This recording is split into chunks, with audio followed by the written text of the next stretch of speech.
Salve povo, eu sou o Zelota e hoje de volta com mais um vídeo da nossa saga bizantina. E no vídeo de hoje eu trago a história do Justino II, ele que se tornou imperador de forma bastante suspeita e acabou enlouquecendo no meio do seu reinado. Mas antes, claro, sempre peço a vocês que dêem um tapote nesse like e compartilha com a galera. E vocês que são novos aqui no canal, sejam muito bem-vindos. Aqui eu trago muito conteúdo de história antiga, tem várias civilizações do Ocidente e do Oriente. Muita coisa interessante no canal, tem a saga romana, toda a história de Roma, todos os imperadores. E aqui a saga bizantina é sequência direta. Então também aproveitem e me sigam no Instagram, @ozelota, para ficarem sabendo das novidades do canal. Tem as enquetes dos vídeos especiais, que são vídeos que eu trago a cada meta de inscrito, que agora a nossa próxima meta é de 1.100 inscritos. Falando disso, a enquete está aí rolando, está no ar. Por enquanto está vencendo o Reino de Urato, Reino de Urato e Império Ashur. E quem para escolher, e também está rolando lá no Instagram. Então por enquanto está ganhando Urato, hein? Eu acho que vai rolar isso aí na quarta-feira, na segunda eu trago o resultado. E sempre com a metodologia nada ortodoxa, com muitas imagens, muito conteúdo sem enrolação. Vídeos todas as quartas às 20 horas e sábados às 14 horas. E tem o meu quadro também, Curta com Zelota, onde eu trago um conteúdo extra desses vídeos, hein? O que eu falo lá, eu não falei aqui, hein? Então passa lá para assistir. Se você não tem Instagram, tem Facebook, o link está aí embaixo na descrição. Vai lá e você pode também assistir esse vídeo, hein? Então vamos lá começar a história do Justino II, que eu tenho que fazer vídeo curto agora. Flávio Justino Augusto, ele que foi imperador bizantino de 565 a 574. Ele que nasceu em 520 em um local que não foi especificado, mas provavelmente ele tenha nascido na mesma vila onde nasceram o Justino I e o Justiniano I, que era aquela vila de Tauresium, que chegou a ser destruída, teve um terremoto, foi reconstruída pelo Justiniano. Mas enfim, ali Dardânia, próximo da Macedônia. Ele era filho de Vigilântia e Ducídio. Para quem não se recorda, Vigilântia, ela era a irmã do Justiniano. Ele tinha dois irmãos, um que se chamava Marcellus, que era general já durante o reinado do Justiniano, e também a Projecta. Bom, ele foi casado com Sofia, e Sofia, ela era sobrinha da Teodora. Claro que teve uma indicação da Teodora, né, para que ela casasse ali a sua sobrinha com o sobrinho do Justiniano, para manter a família dela dentro da corte ali, dentro da alta sociedade de Constantinopla. Para quem não se recorda, ela tem um passado mais humilde. Segundo Procópio de Cesareia, foi uma bailarina, atriz e quem sabe até prostituta, mas enfim, são coisas que ele falou. E como eu já alertei a vocês, ele é um propagador de notícias falsas, de relatos falsos lá do livro A História Secreta, que conta o início da dinastia Justiniana. Mas vamos na sequência aqui. Com Sofia ele teve uma filha chamada Arábia, é um nome exatamente igual a Arábia como Arábia Saudita. Bom, então vamos agora da ascensão do Justino.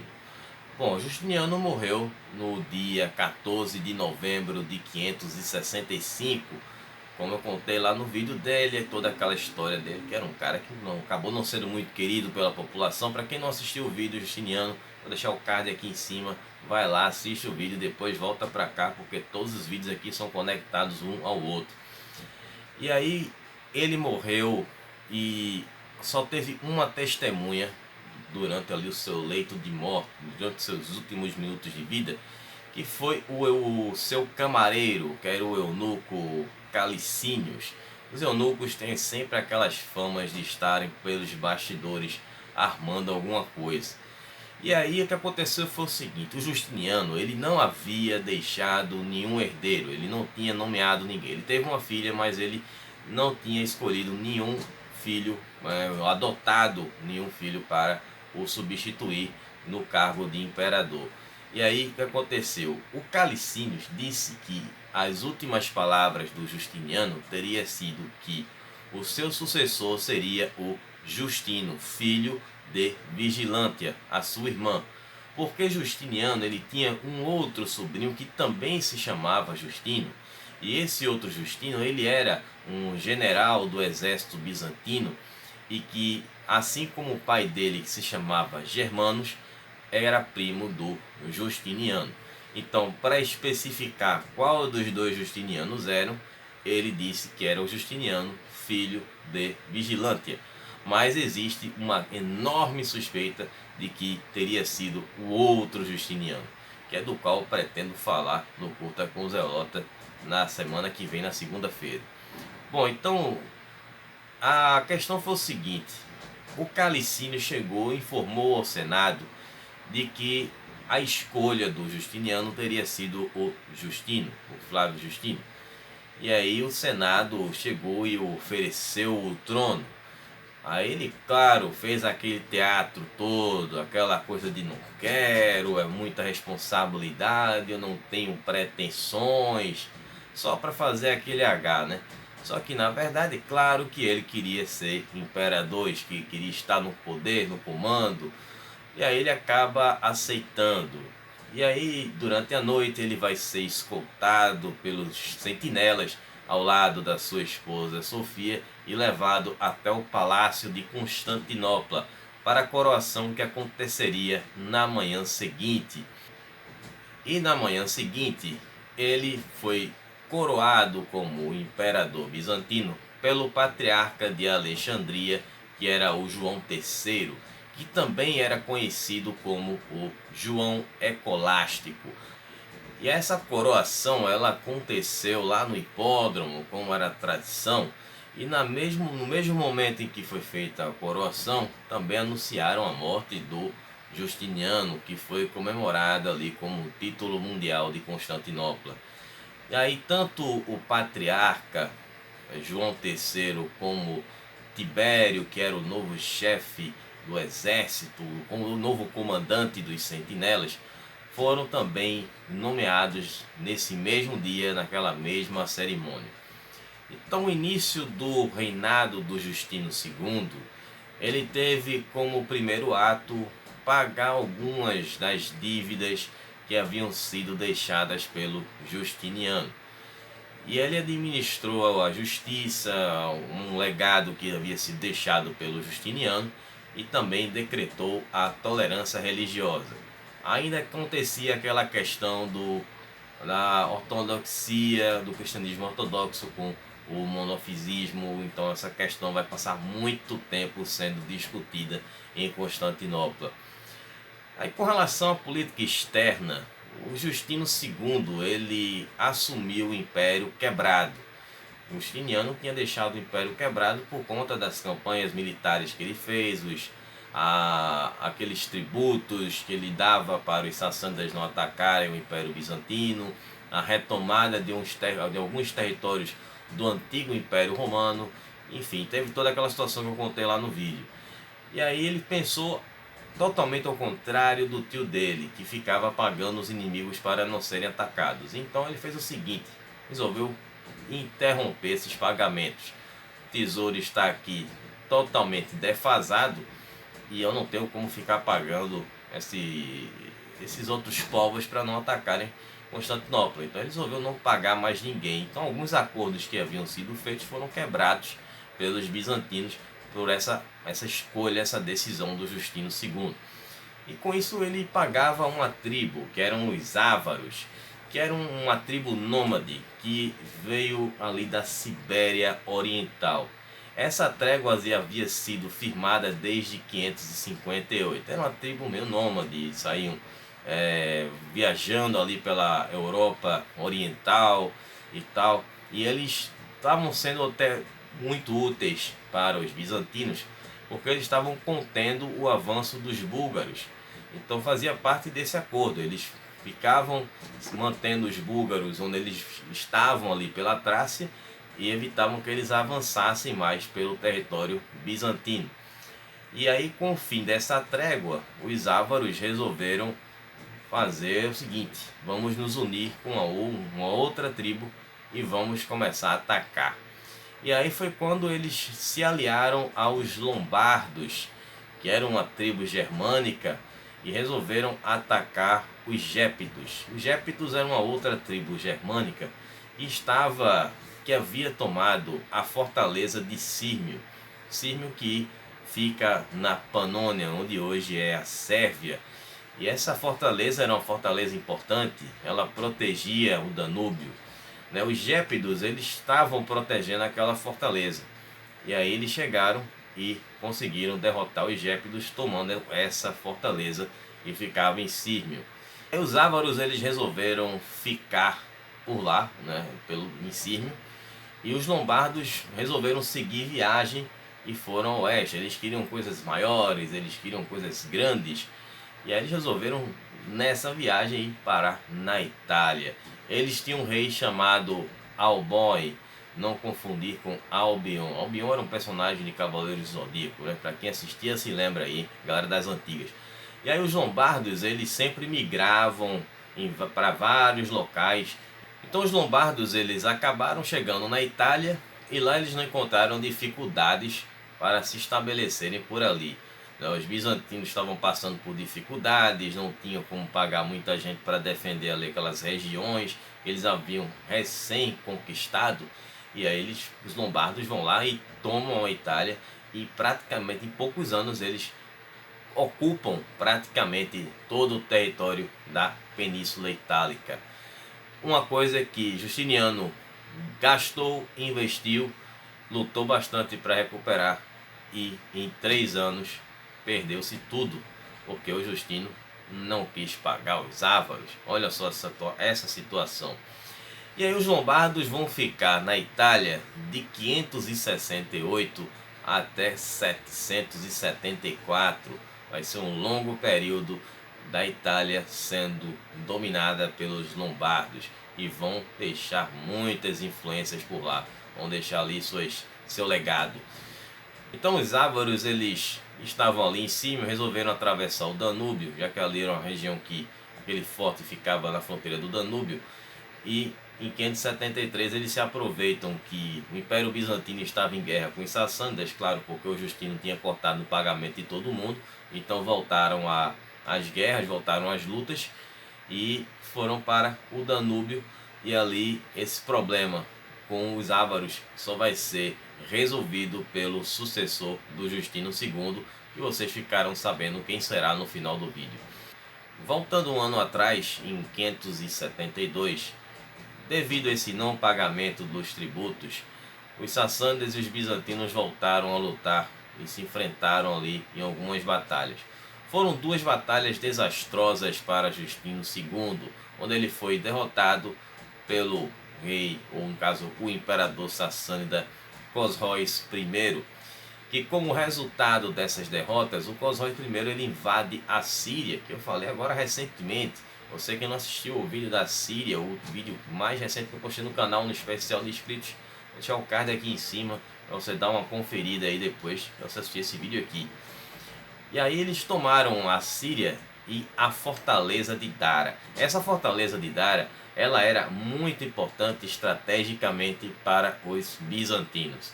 E essa derrota levou o Justino II literalmente à loucura. O cara enlouqueceu por conta disso. Ele podia ter uma tendência, mas enfim, dizem que essa derrota realmente fez com que ele tivesse um colapso psicológico.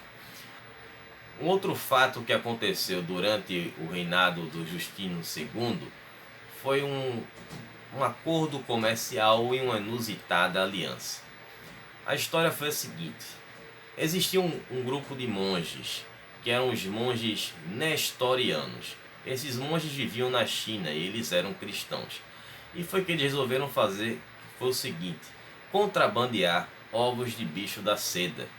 E eles foram e venderam para um povo, que era um povo comerciante. Eles eram de origem iraniana. Esses eram os sogdianos. E aí os sogdianos queriam fazer comércio com os bizantinos, eram um dos maiores impérios que existiam no Oriente. Só que tinha um problema: os bizantinos estavam em guerra contra os sassânidas, então eles teriam que atravessar o território dos sassânidas para chegar até Constantinopla e poder ter uma audiência com Justino II. Mas para isso eles precisavam de alguém para intermediar um encontro com Cosróis I, que era o imperador sassânida. E esse imperador se chamava, esse intermediador se chamava Istami, que ele era o líder de um povo chamado Gortuk, que eram turcos que viviam no ocidente da Turquia. Esse cara, o Istami, ele tinha uma relação já de aliança com Cosróis I, porque houve um conflito contra os Heftalitas, que era um povo que vivia na Ásia, conhecido como os Hunos Brancos. Então os sogdianos pediram para o Istami para que ele falasse com os sassânidas para conseguir uma audiência com Cosróis I, para que ele autorizasse eles atravessarem o território sassânida para chegar até Constantinopla. Isso é um pouco imprudente e complicado, né? Mas enfim, a Istami ele conseguiu essa audiência, falou que ia uma comitiva desses iranianos, os sogdianos, iriam para lá falar com ele. Ele já estava sabendo do que se tratava, então ele permitiu que fossem até lá, até o Império Sassânida, para haver essa conversa. E aí uma comitiva foi enviada até Cosróis I, e ele recebeu todo mundo, fez um banquete, um vinhozinho e tal. Só que o que ele fez? Ele botou veneno no vinho lá do pessoal. Essa comitiva toda morreu envenenada, a coisa complicou. E aí aconteceu que, na sequência, um diplomata sogdiano, ele procurou novamente o Istami, e ele pediu para que Istami fizesse um caminho direto para Constantinopla, já que os outros, né, aquela comitiva havia sido assassinada pelo Cosróis I. E aí ele encontra lá uma rota e para que eles atravessassem o Império Sassânida e conseguissem chegar até Constantinopla. E aí essa comitiva chega em 568 lá em Constantinopla. E eles conseguem falar finalmente com o Justino II. Eles não apenas ofereceram a seda, como também ofereceram uma aliança contra os sassânidas, depois de os sassânidas terem envenenado os seus companheiros, seus compatriotas. E aí os sogdianos queriam também vingança. Agora, com relação à questão da loucura do Justino II, voltando aqui para 572, aconteceu que depois desse conturbado ano, dessas derrotas para os sassânidas, ele começou a apresentar um quadro de instabilidade mental, de insanidade. Segundo um historiador chamado João de Éfeso, que não é o mesmo da Bíblia, ele era um monofisista, inclusive, né, que havia sido perseguido pelo Justino I, aquela questão toda, né? Então ele começou a relatar que o Justino II estava tendo um comportamento selvagem, um comportamento muito louco, que ele andava pela cidade em um trono móvel e mandava que um órgão fosse tocado durante o dia e a noite toda. E aí em 574, 2 anos depois, a imperatriz Sofia, ela consegue convencer o Justino II a adotar Tibério como seu filho e co-imperador. E aí ele acaba aceitando e mostrando ainda um pouco de sanidade. Ele vai até o hipódromo, faz um discurso lá cheio de poesias, etc. E falando que estava se afastando do cargo. Ele acaba se afastando do trono, entrega a coroa para o Tibério, que vai ficar governando junto com a Sofia por um período de 4 anos, que vai ser quando o Justino vai morrer em 578. Ele morre nesse ano de 578 e aí Tibério automaticamente, que já era co-imperador, se torna imperador e adota o nome de Tibério II Constantino, se tornando ali um novo imperador da dinastia Justiniana. Bom, vou ficar por aqui, espero que vocês tenham gostado, que vocês tenham entendido. Estarei retornando o Curta com o Zelota na segunda-feira lá no Instagram. Não percam que eu vou falar a história do outro Justino, para vocês conhecerem melhor a história dele, quem ele era, se ele era mais qualificado do que o Justino que ficou por engano no trono. Mas enfim, tudo culpa do eunuco, né?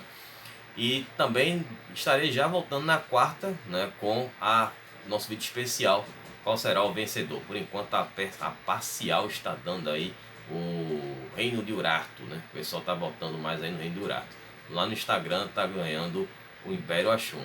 Vamos ver, na segunda-feira vocês saberão o resultado lá no Instagram, certo? Então vou ficar por aqui. Mais uma vez, um abraço, Zelota, agradeço a vocês que ficaram até o final do vídeo e a gente se vê na quarta-feira que vem. Falou, pessoal!